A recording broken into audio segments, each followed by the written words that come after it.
우리 하나님의 말씀 보겠습니다. 베드로후서 1장 8절부터 11절까지 말씀을 보겠습니다. 우리 다 함께 한 목소리로 읽습니다. 이런 것이 너희에게 있어 흡족한즉 너희로 우리 주 예수 그리스도를 알기에 게으르지 않고 열매 없는 자가 되지 않게 하려니와 이런 것이 없는 자는 맹인이라 멀리 보지 못하고 그의 옛 죄가 깨끗하게 된 것을 잊었느니라. 그러므로 형제들아 더욱 힘써 너희 부르심과 택하심을 굳게 하라. 너희가 이것을 행한즉 언제든지 실족하지 아니하리라. 이같이 하면 우리 주 곧 구주 예수 그리스도의 영원한 나라에 들어감을 넉넉히 너희에게 주시리라. 아멘. 여러분, 일반적으로 사람들의 신체적 성장, 사람의 신체라고 하면 뇌나 골격이나 근육이나 성장은 언제까지 지속될까요? 언제부터 우리는 성장하지 않는 단계가 될까요? 일반적으로 30세 정도라고 합니다. 여러 연구 결과가 있는 것 같습니다. 그러면 여러분 30세가 지나면 그럼 어떻게 됩니까? 우리는 점점 우리는 퇴화되고 막 이렇습니까?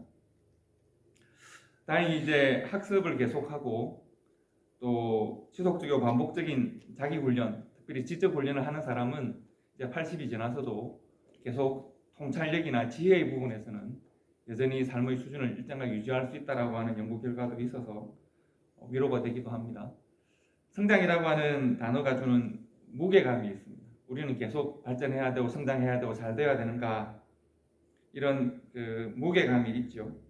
그리고 이 무게감은 신체에만 국한되는 건 아니고 우리의 경제생활에만 국한되는 것은 아닙니다. 국가도 성장해야 하고 사회도 성장해야 되죠. 여러분, 한 나라가 세계 역사를 보면 세계의 패권 국가로 한 나라가 100년 이상 지속하기가 힘듭니다. 그동안 스페인이나 포르투갈이나 영국이나 일본도 잠시, 독일도 잠시, 그리고 지금은 미국의 시대가 거의 150년 이상 지속되고 있는데, 역사적으로 150년 이상 지속된 나라는 실은 없습니다. 그래서 미국도 이미 성장은 이제 거의 정체된 상태에서 패권을 잃지 않으려고 지금 막 노력하고 있는 중이기도 합니다. 성장 말이죠. 성장. 교회는 어떻습니까? 교회는 오늘날 예수 그리스도를 우리의 주요 왕으로 고백하는 교회는 오늘날 성장하고 있을까요? 아니면 퇴보하고 있을까요? 교회의 내일, 예수를 주로 섬기는 교회의 내일은 지금보다 밝습니까? 아니면 좀 어두운 것 같습니까? 여러분 어떻게 생각하십니까? 우리가 만들어가야 하는 교회는 성장하는 교회입니까? 아니면 성장은 좀 고민해야 할 주제입니까? 아니 목사님 아직 설립 예배도 안 드렸는데 성장을 이야기하십니까? 라고 말씀하실 수 있겠습니다. 그러나 오늘 우리는 다섯 번째, 우리 교회가 어떤 교회가 되어야 될 것인가 하는 주제로 교회의 성장에 대하여 말씀을 나눌까 합니다.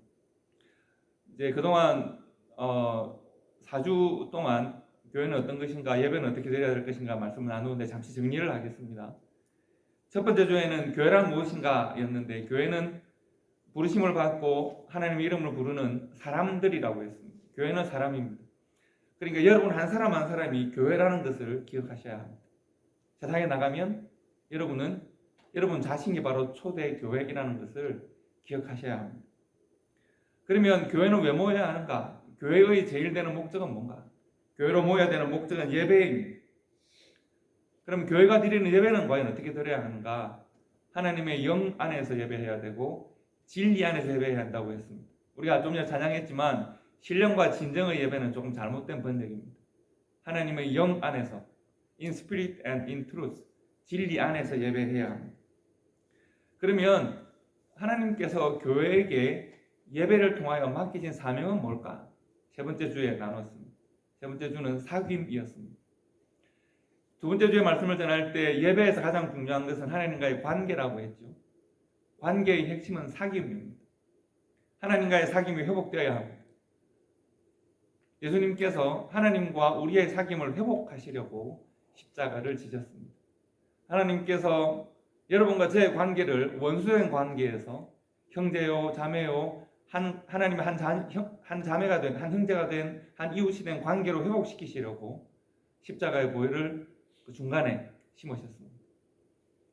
그래서 사귐의 회복, 이것이 예배와 교회의 목적이라고 볼 수 있습니다. 그리고 지난주에는 여러분 기억나실지 모르겠습니다. 지난주에는 교회가 어떤 교회가 되어야 되는가, 어떤 교회가 되어야 된다 그랬습니까? 예수님의 소원과 기도가 이루어지는, 주님이 가르치신 기도가 이루어지는 교회가 되어야 된다고 그랬습니다. 주님이 가르치신 기도가 핵심이 뭡니까? 뜻이 하늘에서 이루어진 것처럼 하나님의 뜻이 이 땅에서도 이루어지도록, 뜻이 예수 그리스도의 삶에서 이루어진 것처럼 하나님이신 예수님께서 이 땅에 사람으로 오셔서 하나님의 뜻이 한 사람에게 어떻게 이루어지는가 하는 것을 잘 보여주셨습니다. 그리고 예수님의 뒤를 따라서 우리의 삶을 통해서 하늘의 뜻이 예수님에게 이루어졌던 것처럼 나에게도 어떻게 이루어지는가 고민하셔야 됩니다. 하늘의 뜻이 하늘에 이루어진 것처럼 이 땅에서 교회를 통하여 어떻게 이루어지는가 고민하셔야 됩니다. 그래서 우리 교회는 주님의 기도와 주님의 소원이 이루어지는 그런 교회가 되어야 합니다. 여러분, 교회로 모이면서, 공동체로 모이면서 자기 개인의 성취와 개인의 욕망이나 개인의 필요를 해결하려고 하는 노력은, 그런 마음은 공동체를 깨뜨리는 마음입니다. 오늘날 많은 이민교회가 바로 이 시도 때문에 분열하기도 하고 시험당하기도 합니다. 하나님께서 이 땅에 허락하신 교회 공동체는 하나님의 뜻이 이루어지는 공동체임을 기억하시면 좋겠습니다. 오늘은 5번째 시간입니다. 주제가 뭐라고요? 교회의 성장에 관한 것입니다. 자, 우리 교회는 성장하는 교회인가? 이제 2달 갓 지난 교회인데 너무 성급하신 거 아닙니까? 라고 말씀하실지 모르겠습니다. 하지만 교회는 그 역사, 얼마나 오래되었는가, 그 크기, 얼마나 많이 모이는 것과 관계없이 교회는 성장할 수 있고 벌써 퇴보의 길에 들었을 수도 있습니다. 우리 교회는 하나님 안에서 성장하는 길 위에 있을 수 있고 이미 퇴보하는 길 위에서 발버둥 치는 것일 수도 있다는 이야기입니다. 문제는 무엇을 성장으로 볼 것인가 하는 것입니다. 여러분, 기업의 성장은 매출과 이익으로 판단하겠죠. 쉽습니다. 사람의 성장은 신체적으로만 성장을 판단한다고 하면 조금 이제 우리는 억울할 수 있고, 사람의 성장은 다양한 관점에서 봐야 하겠죠. 뼈와 근육과 뇌는 성장했는데, 몸은 성장했는데 마음이 성장하지 않은 사람들이 있을 수 있고, 영혼이 성장하지 않는 사람이 있을 수도 있죠. 그러므로 사람의 성장도 다양한 관점에서 봐야 합니다. 그렇다면 성도와 교회의 성장을 무엇으로 볼 것인가? 오늘 그것을 여러분과 함께 생각하고 우리가 무엇에 집중해야 되는가를 우리가 함께 고민하려고 합니다. 베드로후서 1장은 이제 특히 베드로 전후서는 베드로가 순교 당하기 직전에 기록한 성경입니다. 사도로서 교회를 걱정하고 교회를 위하는 마음이 많이 드러나 있습니다. 그런데 베드로후서의 사도 바울이 이제 베드로후서를 기록할 수밖에 없었던 중요한 이유가 있습니다. 내가 베드로후서를 기록하고 2번째 편지를 써서 각 교회들에게 보내야겠다. 왜? 왜냐하면 성장이 멈춘 성도와 교회가 있다는 것을 알았기 때문이다 라고 하는 겁니다. 그러면 사도 베드로는 이것을 어떻게 표현하는가? 성도들 가운데 예수를 믿고 말씀을 배우는데 삶의 변화도 없고 심령의 성장도 없는 성도들이 있다. 베드로후서 1장 8절을 보시면 이렇게 되어져 있습니다.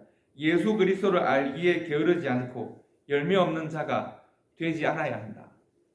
예수 그리스도를 아는데, 예수 그리스도를 아는 지식이 아무리 있어도 그 아는 지식에 대하여 내가 삶이 게으릅니다.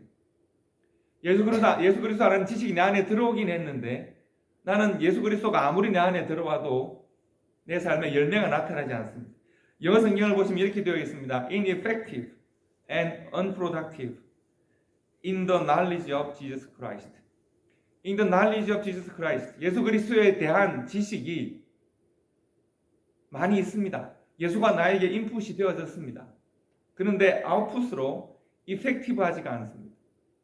효율적이지가 않습니다. 예수가 아무리 나에게 많이 헌신하고 예수가 아무리 나에게 많이 사랑을 퍼부어주고 아무리 예수에 대한 지식들이 내게 늘어나도 아무리 나에게 많은 예수의 투자가 되어도 나는 이펙티브하게 생산물을 내놓지 못합니다.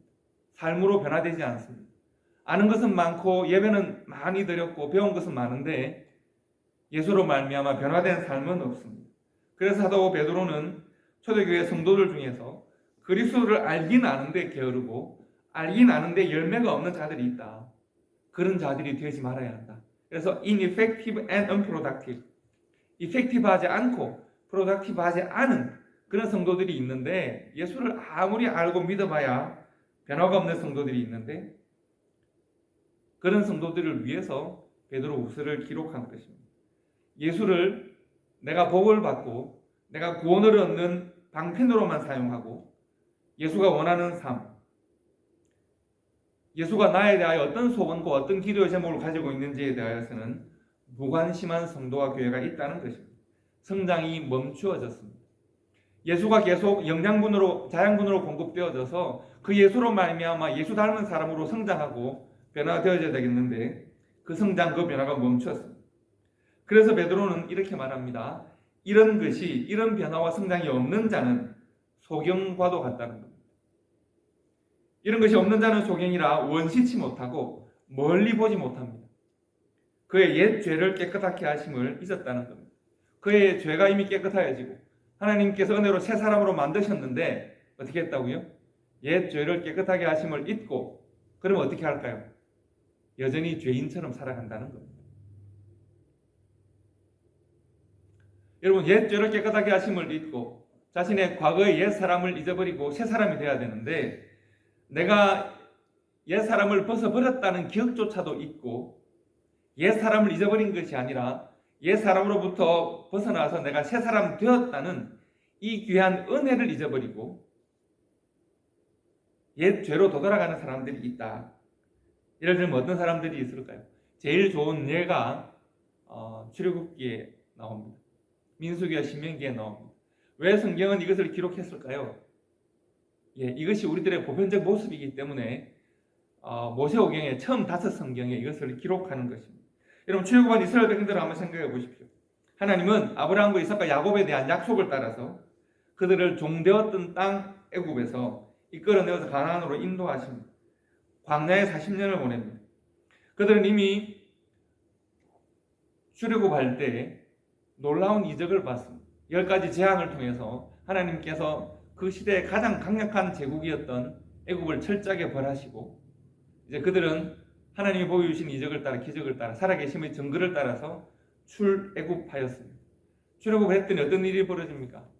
바다가 갈라지고 바위에서는 물이 나고, 밤에는 불기둥이 자기를 인도하고 낮에는 구름기둥이 우리를 인도하고, 배가 고프니까 만나가 내리고 고기가 없으니까 메추라기가 내립니다.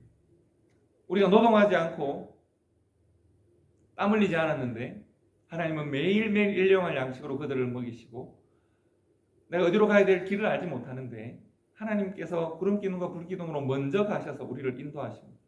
날마다 하나님의 임재를 경험하고 날마다 하나님이 살아계셔서 내 앞에 계심을 확인할 수가 있습니다.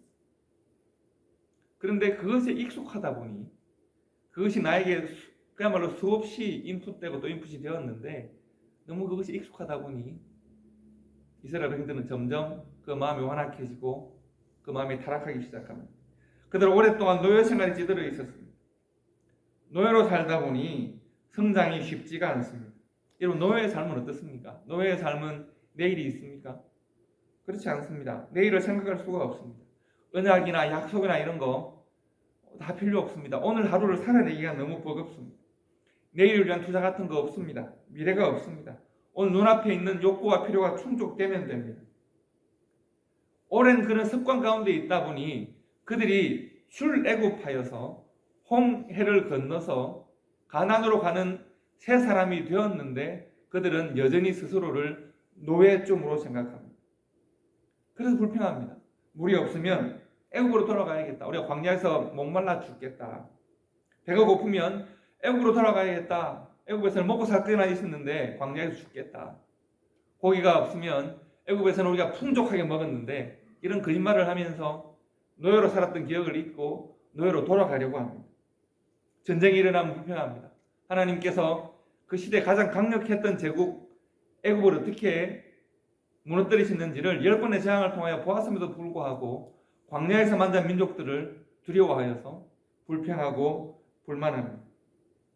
하나님은 그들을 새롭게 하셨는데, 하나님은 그들을 애굽에서 인도해 내셨는데, 그들은 여전히 그들의 마음과 생각과 삶을 애굽에 두고 있습니다. 몸은 나왔지만 마음은 애굽에 있습니다. 하나님이 그들을 해방시키신 것을, 인도해 내신 것을, 하나님이 그들에게 보여주신 수많은 이적과 기사들을 잊고 살고 있습니다. 베드로의 표현에 의하면 그들은 옛 죄를 깨끗게 하심을 잊어버렸습니다. 그들이 이러한 모습이 가장 잘 보이는 장면이 한 장면이 있습니다. 출애굽기 32장에 보시면 정말 놀라운 장면이 있습니다. 이런 바보 같은 사람들이 있나 싶은 장면이 있습니다. 여러분 잘 아시는 장면입니다. 모세가 호렙산으로 하나님의 말씀을 받기 위하여, 율법을 받기 위하여 떠났습니다. 백성들은 하나님의 살아계신 증거가 곳곳에 보이지만 여전히 마음이 불안합니다. 노예적 마음을 가지고 있습니다. 모세가 보이지 않자 마음이 불안해지고, 모세가 빨리 돌아오지 않으니까 견딜 수가 없습니다. 아론에게 찾아갑니다. 아론에게 어떤 요청을 합니까? 백성이 말하되 일어나라, 우리를 위하여 우리를 인도할 신을 어떻게 하라고요? 만들어내라고 합니다. 이 모세 곧 우리를 애굽 땅에서 인도해낸 사람은 어찌 되었는지 우리는 모르겠다. 모세는 우리를 인도해 놓고는 사라져버렸다. 모세가 호렙산에 하나님의 말씀을 받기 위해 갈 때 아론에게 말하고 갔을 거 아니에요. 돌아온다는 기약을 말하지 않았지만 돌아온다고 말을 하고 갔을 텐데, 이 백성들은 당장 눈앞에 모세가 보이지 않으니까 불안합니다. 그래서 아론에게 요청하기를 우리를 위하여 우리를 인도할 신을 만들어 달라고 합니다. 여러분, 이 말이 얼마나 어리석은 말입니까? 신은 만들어지는 것입니까? 사람이 신을 만들면 신은 만들어집니까? 신은 사람의 필요를 위해 존재합니까? 이스라엘 백성들은 하나님을 자신들의 욕망을 성취하고 필요를 해결해 주는 도구 정도로 생각을 했습니다. 이것이 애굽에서 배운 신의 개념입니다. 여러분, 당시 이스라엘 주변의 모든 근동지방의 국가들은 다 신을 섬겼습니다. 왜 그들이 다 신을 섬겼을까요? 애굽만 해도 수많은 신들이 있습니다. 강을 관장하는 신, 바다를 관장하는 신, 모래를 관장하는 신, 구름의 신, 산의 신, 그 모든 사물에 다 나의 소원을 투영하고 그 소원의 이름으로 신을 만들어냈습니다. 나의 소원이 나를 지배하는 것입니다.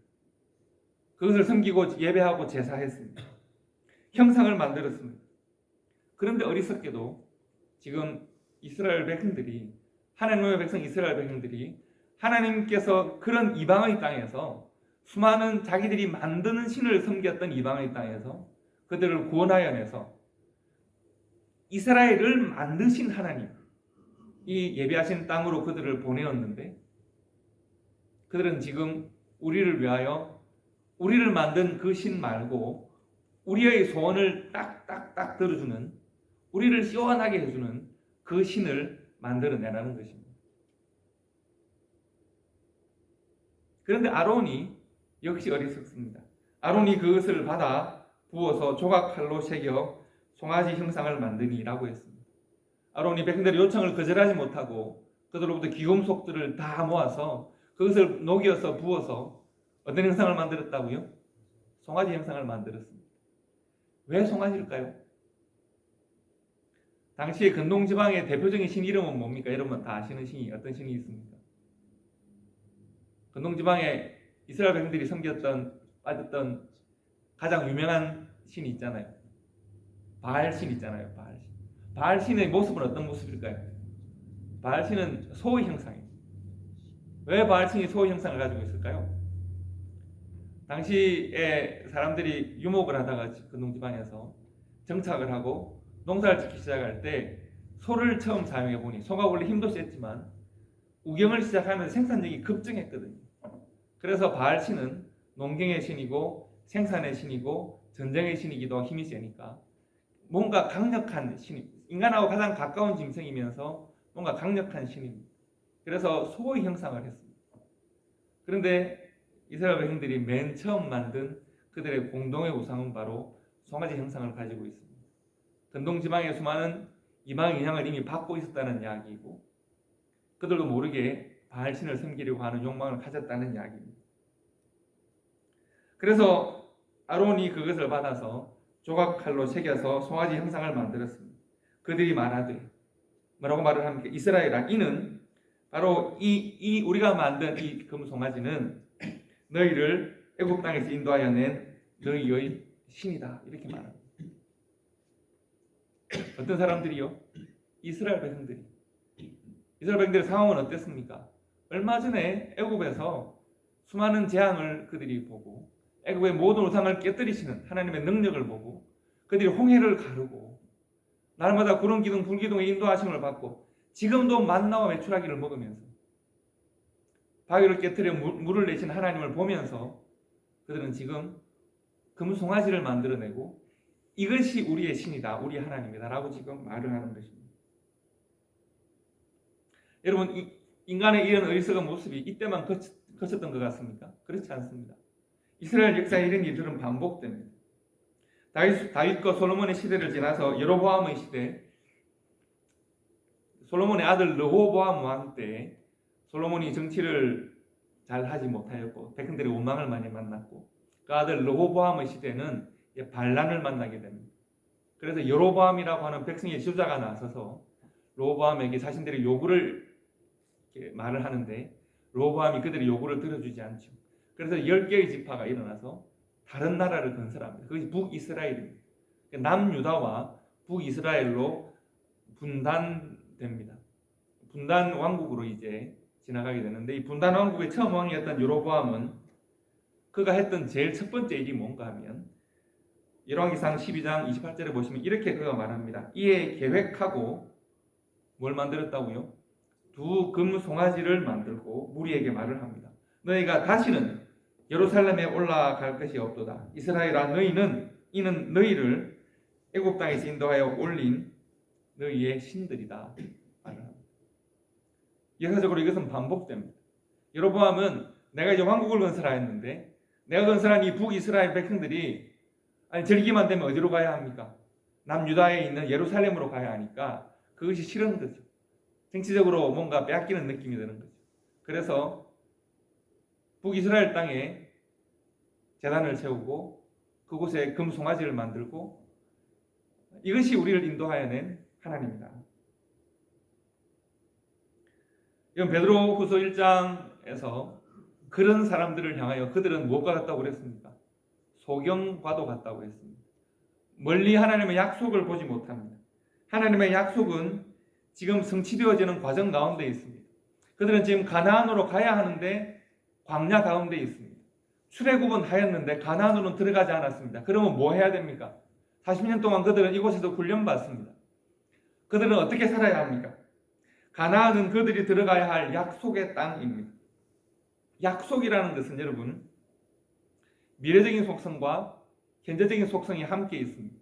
약속이 미래적인 것은 왜 약속은 미래적일까요? 약속은 장차 이루어질 것이니까 미래적이죠. 약속이 현재성은 뭡니까? 약속을 지키는 삶을 살아야 되니까 그렇습니다. 약혼을 하면 어떻습니까? 결혼을 준비해야 약혼이죠. 달란트를 받은 일꾼들은 주인이 올 때를 기다리면서 달란트로 열심히 살아야 충성된 일꾼이 되는 겁니다. 10명의 처녀는 언제 신랑이 올지 모르지만 제대로 될 일을 하기 위해서는 기름을 잘 준비했어야 합니다. 기름을 잘 준비하는 것이 결혼식의 성공적인 사명을 감당하기 위한 들러리의 역할입니다. 그러면 기름을 준비하는 것은 약속의 현재성입니다. 포도원 품꾼들은 주인이 올 때를 대비해야 합니다. 열심히 경작해야 합니다. 주인이 와야 미래가 성취되어지는 것이 아니라 약속이 성취되어지는 것이 아니라 나는 주인이 올 것을 바라보면서 미래적인 약속의 성취를 현재적인 삶으로 살아내야 합니다. 약속의 시간을 바라보면서 때로 인내하고 때로 성실하게 준비해야 합니다. 그런데 당시 사도 베드로가 1세기 초대교회에 걱정하고 염려한 것이 바로 이것입니다. 어떤 성도들이 이 하나님의 거룩한 약속의 현재성과 미래성을 깨닫지 못합니다. 하나님이 장차 오신다고? 예수님이 재림하신다고? 오케이, 알겠어. 오실 때 만나면 되지. 그리고 나는 예수님의 오심과 상관없는 삶을 사는 것입니다. 나는 하나님께서 나를 깨끗하게 하시고 하나님의 새 사람으로 만드시고 하나님의 백성으로 삼으시고 자녀로 삼으시고 나를 구원하신 사실을 나는 알아. 나는 알지만 일상의 삶에서는 그것을 잊고 살아갑니다. 현실에서는 욕망과 필요에 사로잡힙니다. 두려워하고 근심합니다. 성도의 삶의 성장이나 교회가 얼마나 오래되고 많이 모이는 것과 관계없이 이미 약속을 잊은 삶은 석양과도 같은 삶이고 퇴보하는 삶입니다. 하나님은 여러분과 저를 교회로 부르시고 우리를 새롭게 하셨습니다. 하나님의 자녀와 백성으로 새로운 삶으로 인도하셨습니다. 그러면 우리는 어떤 의무 가운데 있느냐 하면 하나님의 언약 가운데 살아야 합니다. 언약은 장차 이루어질 것이고 언약은 현재 우리의 삶에서 이루어지고 있어야 합니다. 미래적이면서 또한 현재적입니다. 하지만 광야에서 이스라엘은 하나님의 언약이 아니라 그들의 필요와 그들의 욕망에 집중했습니다. 자신들을 만족시키는 우상을 만들어내라고 했습니다. 이스라엘이 그랬습니다. 그들의 만족을 위하여 살고자 했습니다. 그리고 초대교회가 그랬습니다. 많은 초대교회 성도들이 아직도 여러 신들을 섬기든 우상을 섬기든 그 습관을 벗어나지 못합니다. 예수 그리스도의 십자가의 은혜로 새 사람이 되었는데 옛사람의 굴레를 벗어나지 못합니다. 하나님을 믿으면서 우상에게 드리던 기도의 소원을 그대로 가지고 있습니다. 갑자기 생각나는 사람이 한 사람 있어 말씀드리면, 제가 필라델피아에 오랫동안 목회를 할 때 유학생들이 많이 왔었거든요. 유학생들이 많이 와서 이제 한 유학생 어머니가 제가 잠시 한국 갔을 때 꼭 자기 딸이 우리 교회를 다니니까 꼭 만나고 싶다고 그래서 자꾸 연락이 와서 어떻게 하다 보니 만나게 되었습니다. 그러니까 뭐 딸이 뭐 이제 유학도 가니까 대단한 거죠. 그래서 뭐 식사 대접하고 싶다고 해서 만나서 이제 이야기를 뭐 잘 있으니 그자리 마시라 했습니다. 제가 알기로는 이 유학생은 우리 교회 와서 처음 신앙생활을 했었거든요. 그 부모님이 교회를 안 다닌다고 제가 알고 있었는데, 어머님이 헤어지는 이제 막 일어나는 자리에 저한테 그러시는 거예요. 목사님, 우리 딸을 위해 기도를 많이 해주시라고. 그래서 제가 예 많이 합니다. 저도 기도하겠습니다. 이러는 거예요. 그래서 제가 교회를 다니시나 보다. 딸이 이제 미국에서 교회를 다닌다니까 한국에서 교회를 다니시나 보다. 그래서 어머니 그 어느 교회 다니십니까? 왜냐하면 제가 한국에 있을 때 살던 그 집에서 10분밖에 안 떨어진 거리에 사셔서 대부분 그 교회를 제가 잘 아니까 제가 아는 교회 나가겠다 싶어서 어머니 어느 교회를 가십니까? 그랬더니 어머님이 저는 교회 안 가고 저는 산에 갑니다. 그래서 제가 그때 제가 갑자기 기도원에 가십니까? 그렇게 물었더니 그 어머니 뭐라 하시냐면 그럼 기도원은요 저는 절에 갑니다.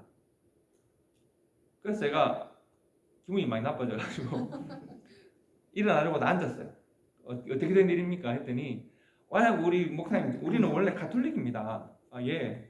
우리가 가톨릭 열심히 어릴 때부터 믿었는데 영세도 받고 했는데 한 10년 전쯤에 남편의 사업이 막 기울어진 거예요. 부도 나고 IMF 오고 막 옛날에 막 그런 일이 있었잖아요. 예, 뭐 그럴 때 있었죠. 그래가지고 우리 남편이 빚쟁이에 쫓기다가 절로 숨어 들어갔다는 거예요. 그래서 매일 거기서 불공을 드렸는데 사업이 살아난 거예요. 사업이. 우리의 소원을 들어주는 대상은 여기 있나 보다. 그래서 열심히 지금 하고 있다는 거예요. 이걸 어떻게 자기의 삶의 증거가 있다는데 이걸 어떻게 하지 하다가 혹시 불공을 드리실 때 기도를 뭐라고 하십니까? 목사님 다 똑같은 거 아닙니까? 남편 사업 잘 되고 아들 공부 잘하고 우리 아무 병 났고 뭐 건강하고 그런 거 아닙니까? 옛날에 가톨릭 교회를 다니실 때는 기도는 뭐였습니까? 다 똑같은 거죠. 다 남편 사업 잘 되고 우리 병 없고 애들 오래 뭐 건강하고. 그럼 제가 어떤 기도를 드려달라고 저한테 기도 드려달라고 했는데 어떤 기도를 제가 드려드릴까요? 우리 남편 사업 잘 되고 우리 아들 공부 잘하고 뭐. 그러면 어머니는 제가 못 돼가지고 시비를 그런 거죠. 계속 말을 하고 싶어서 어머니는 가톨릭이었든지 불교를 믿었든지 혹은 저보고 지금 목사한테 기도를 드려달라고 말하는 하나님께 믿는 대상은 각각 다를 수 있는데 기도는 다 똑같습니까? 다 똑같은 거 아닙니까? 사람이 자기 소원 이루려고 드리는 기도입니다. 그래서 제가 그때 어머니에게 그런 말을 했습니다. 지금보다 젊을 때는 아직 못 돼가지고 어머니가 믿는 종교는 불교가 아닙니다. 옛날에 믿었던 것도 캐톨릭도 아니고 지금 뭐 개신교도 더더욱 아니죠. 저는 불교 잘 믿습니다. 제가 얼마나 많이 열심히 하는데. 그래서 제가 어머님이 믿는 종교는 잘 살아보세 종교입니다. 그렇습니다. 잘 살아보세요. 내가 잘 살기만 하면 내가 믿는 대상은 무엇이라도 관계없는 종교입니다. 오늘날 교회 한편이 무너지고 있는 것은 잘 살아보세 교와 우리가 믿는 이 신앙을 구별하지 못하기 때문입니다. 기억하셔야 합니다. 우리는 잘 살기 위해 예수를 믿는 게 아닙니다. 우리는 하나님과의 관계된 삶을 사는 것입니다. 우리가 이 땅 가운데 사라질 삶을 살다가 하나님의 부르심과 택하심을 받아서 하나님과의 관계 속에 살아가는 것입니다. 하나님과의 관계의 핵심이 예배입니다. 예배의 핵심은 사귐이라고 했지 않습니까? 우리가 하나님과 사귐이 있는 삶을 살기 위해서 신과 교통하는 삶을 살아가는 것이 복입니다. 내가 경제적으로 얼마나 번성하는가, 초대교회가 얼마나 사람이 많이 모이고 정말 삐까번쩍한 찬양과 예배와 전도와 선교와 하는 것이 중요한 것이 아니라 우리가 하나님과 사귐이 있고 교통함이 있는 성도가 되고 교회가 되는 것이 중요한 겁니다. 그래서 제가 그때 그 어머니에게 잘 살아보세요 이런 이야기 했더니 어머님이 정말 기분 나쁜 표정으로 집에 가셨거든요. 정말 기분 나쁘게 가셨어요. 재밌는 것은 그 어머니 그 가족들이 미국으로 다 들어갔어요. 지금은 그 교회에서 제일 충성하는 분들이세요. 딸이 나가는 교회에서 제일 충성하는 분들이신데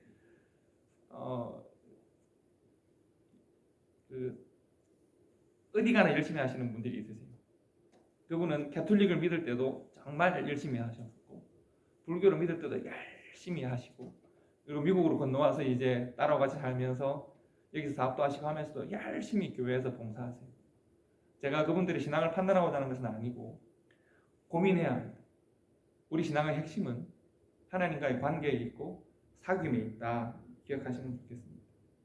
이 사도 베드로가 초대교회 성도들과 교회를 보면서 안타까워한 것은 바로 그것입니다. 왜 하나님 안에 새 사람이 되었는데 왜 옛 욕망을 버리지 못했는가? 예수가 너희들 안에 들어왔는데 왜 그 예수가 너희들의 인격과 삶에 대하여 일하시게 새로운 삶을 만들어내시게 하지 않고 왜 너희들은 옛 사람의 흔적을 그대로 가지고 살아가는가? 그것을 묻고 있는 것입니다. 여러분 사도 바울은 우리는 베드로후서를 읽었지만 사도 바울은 같은 이야기를 한 성경이 있습니다. 바울이 이제 예수 그리스도의 은혜를 깨닫고도 전혀 새 사람의 삶을 살지 못하고 옛 사람을 벗어나지 못하는 교회를 위해서 기도하는데 그 중에 에베소 교회가 있습니다. 당시 에베소 교회는 초대교회 여러 교회들 중에 가장 큰 교회, 또 가장 오래된 교회 중에 한 교회입니다. 여러분이 잘 아는 두란노 서본이 에베소 교회에 있었습니다. 사도 바울이 2년 3년 그곳에 있으면서 한 곳에 머물러서 강연하고 강의하고 말씀을 가르쳤던 적이 있습니다. 그러나 사실 에베소 지역은 사도 바울이 가장 많이 고난을 당했던 지역 중에 하나입니다. 왜냐하면 그 에베소에는 지금도 특히 서부에 있는 도시인데 지금도 있습니다. 그곳에 가면 지금도 세계 7대 불가사의라고 일컫는 지금으로부터 2000년 3000년 전에 어떻게 이렇게 위대한 건물을 지었을까? 아르테미스 신전이 있습니다. 신전을 지금 재건해서 보여주면 이렇습니다. 그 다음을 보여주셔야 되는데 지금도 그 신전은 대단하고요. 아르테미스라는 신전은 아르테미스라는 여신을 모시는 곳입니다. 성경에 보면 사도 바울이 에베소에 복음을 전할 때 에베소에 있는 그 아르테미스 신을 섬기는 많은 사람들 또 이 신전에서 일하는 많은 사람들이 위대한 아데미여 하면서 사도 바울을 핍박했던 장면들이 있습니다. 아데미라고 하는 것이 아르테미스를 말하는 겁니다. 혹시 여러분 자녀들 이름 중에 또 우리 다이애나라는 이름 아시죠? 다이애나 이름 많이 쓰지 않습니까? 가수 이름도 있고 다이애나라는 이름이 아데미 이름하고 같은 이름입니다. 로마에서는 헬라에서는 아르테미스로 로마에서는 다이아나라고 불렸던 여신입니다. 여신의 모습은 어떤 모습인가 하면 이런 모습입니다. 풍요와 다산의 여신입니다. 여자신이고 이렇게 보시면 가운데 동그란 것들은 다 뭔가 하면 젖가슴입니다. 그리고 젖가슴은 동물의 형상으로 표현되기도 했습니다. 그 당시에 그들의 풍요와 다산을 상징하는 이런 여신의 모습입니다. 아르테미스 신전에는 수많은 여자 사제들이 함께 있습니다. 그러니까 여자 사제들이 우리 올림픽 할 때 여러분 보십시오. 흰 옷 입고 왜 이렇게 성화되고 있는 그런 올림픽 자체가 원래는 그 신전의 제사와 관계가 있는 행위이기도 하며 지금은 거의 스포츠로 그것이 되어 있지만 옛날에는 그랬습니다. 그럼 그 여자 사제들이 왜 횃불을 들고 있을까요? 여자 그 신전에서 수종드는 여사제들이 낮에는 제사 행위를 하고 밤에는 거리로 나와서 매춘 행위를 했습니다. 성적으로 타락한 방종하는. 그래서 에베소에는 그 도시가 교역 도시였기 때문에 무역하고 교통이 많은 도시였기 때문에 풍요로운 물질이 많은 도시였고 그리고 성적으로 아주 타락한 도시였습니다. 물질적으로나 문화적으로나 또 당시 아주 타락한 성적 문화나 그 지역의 중심이 되고 있었는데 사도 바울은 이 중심이 되어지는 이 도시에 교회를 세우고 복음을 전하는 것이 굉장히 유익하다고 생각했고 선교 전략상 반드시 필요하다고 생각을 했습니다. 거점이 되는 교회였기 때문에 그곳에 교회를 세우고 오랫동안 머무르면서 선교와 목회를 했고 여러분이 잘 아시는 아볼로나 브리스기나 아굴라나 디모데도 그리고 사도 요한도 이 교회에서 목회를 했던 흔적들이 남아 있습니다. 문제는 이 덩치가 큰 교회, 주변 교회들에게 많은 영향을 미치는 이 교회에 여전히 이교도의 습관을 버리지 못하는 성도들이 있다는 것입니다. 복음이 전해지고 많은 사람들이 교회로 들어오긴 했는데 그들은 기도와 예배의 대상을, 그들의 소원을 비는 대상을 아르테미스에서 하나님으로 바꾸었을 뿐이지 그들의 이전의 욕망과 필요를 따라 살아가는 신앙생활의 습관들을 버리지 못하고 있는 것입니다. 우상을 섬기다가 그들이 손으로 만들어서 자신의 욕망들을 형성한 우상을 섬기다가 만물을 지으시고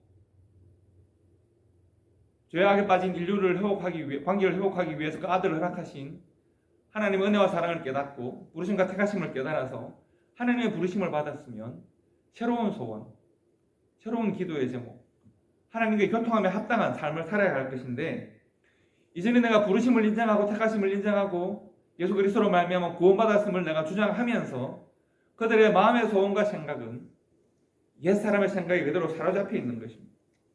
그래서 그들에 대하여 사도 바울이 쓴 편지에 이렇게 되어 있습니다. 에베소서 4장 22절부터 24절까지 말씀을 보실까요? 에베소서 4장 22절부터 24절까지 지금 저기 아마 PPT 안 나와 있을 텐데 제가 읽어드리면 이렇습니다. 너희는 유혹의 욕심을 따라 썩어져가는 구습을 따르는 옛사람을 벗어버리고 오직 너희의 심령이 새롭게 되어 하나님을 따라 의와 진리의 거룩하심으로 지으심을 받은 새 사람을 입으라. 다시 너희는 유혹의 욕심을 따라 살 것인가 하나님을 따라 살 것인가를 묻습니다. 유혹의 욕심을 따라 썩어져가는 구습을 따르는 옛사람을 벗어버리고 오직 심령으로 새롭게 되어서 하나님을 따라 의와 진리의 거룩하심으로 지으심을 받은 새 사람을 입으라. 유혹의 욕심을 따라 썩어져가는 구습을 따르는 제 사람이 아니라 첫째 심령이 새롭게 되고 둘째 하나님을 따르는 삶으로 바뀌어야 합니다. 삶의 방향이 바뀌어야 합니다. 삶으로 얼마나 많은 업적을 이루고 얼마나 빨리 일을 말하는 것이 아닙니다. 방향이 전환되어야 합니다. 그리고 셋째 의와 진리의 거룩하심으로 지으심을 받은 새 사람을 입어야 합니다. 교회의 성장의 포인트는 여기에 있습니다. 여러분 저는 다시 사바나에 와서 여러분과 함께 교회를 시작하면서 또 교회를 섬기면서 우리가 얼마나 큰 교회를 또 영향을 끼치고 이름을 떨치고 저는 이런 소원이 없습니다. 다만 저는 이 말씀이 이루어지는 교회가 되면 좋겠습니다. 이 말씀이 이루어지는 성도들이 되고 이 말씀이 제게서 먼저 이루어지고 여러분의 삶에 이루어지고 이 말씀을 들고 지역사회를 변화시켜 나가면 좋겠습니다. 어떤 성도가 성장하는 성도입니까? 어떤 교회가 성장하는 교회입니까? 그들은 청년처럼 우리 어린 아이들처럼 날마다 변화되어지고 새롭게 되어지는 삶을 살아가는 사람들입니다. 옛 사람을 벗고 새 사람을 지속적이고 반복적으로 입어야 합니다. 유혹의 욕심을 따르는 삶이 아니라 하나님을 따르는 삶이어야 합니다. 방향이 바뀌어야 합니다.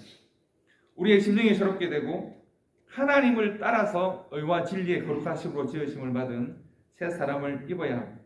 옛 사람인 자기를 부인하고 새 사람으로서의 자기 십자가를 지고 예수의 뒤를 따라야 합니다. 이 새로운 사람을 인정할 수 없었던, 새 사람이 되어야 함을 인정할 수 없었던 나의 옛 욕망을, 유대주의적인 욕망을, 시오니즘의 욕망을 버릴 수 없었던 유대인들이 새로운 삶을 이야기하는 예수 그리스도를 십자가에 못 박았습니다. 이 새로운 사람을 믿음으로 받지 못했던 제사장들이 예수를 십자가에 못 박았습니다. 그러나 이 새로운 사람에 대한, 새로운 삶의 출발에 대한 비전을 받았던 제자들이 교회를 시작한 겁니다. 교회는 그렇게 시작되어졌습니다. 교회는 새 사람의 시작입니다. 계속 변화하고 성장해야 합니다. 한 번 변하면 끝나는 것이 아닙니다. 우리의 변화는 지속적이어야 하고 반복적이어야 하고 주님 만나는 날까지 계속되어야 합니다.